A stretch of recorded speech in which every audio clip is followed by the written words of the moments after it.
As with many topics, just because you found it on the internet doesn't mean that it's true. Senator Lamar Alexander put the pressure on parents today to do what he calls the right thing and right kind of research when making decisions about vaccinating their kids.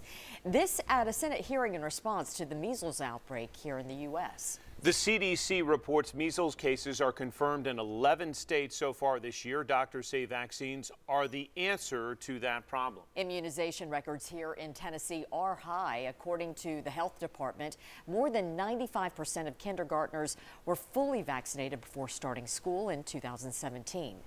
So we want to know what you think about vaccinations. Are they necessary, or do they do more harm than good?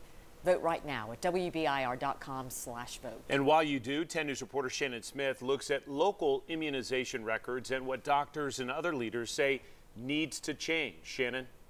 John, Robin, whether it be for religious or medical reasons or incomplete records in some counties, more than 3,500 Tennessee kindergartners were not vaccinated by the start of the last school year. A senator is making it clear he wants that number to be lower. Vaccine refusal is one of the growing public health threats of our time. That's a concern of many doctors nationwide and Tennessee Senator Lamar Alexander. He led a Senate hearing on vaccinations following 3 measles outbreaks across the country. The science is sound. Vaccines save lives, the lives of those who receive vaccines, and the lives of those who are too young or vulnerable to be immunized. The senator didn't hold back, blaming social media as the reason many parents choose not to vaccinate their kids.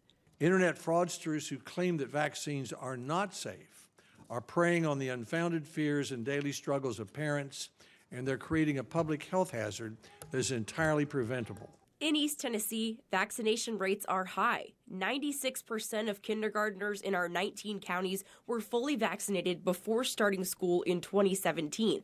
Of the 517 kids not vaccinated, 177 cited religious reasons, 34 cited medical reasons, 193 are not up to date, and 113 records are missing or incomplete. In the end, every parent certainly has the right to make the decision that they feel like is best for their child, but on the surface, this is something that we greatly appreciate that the majority of our parents do comply with.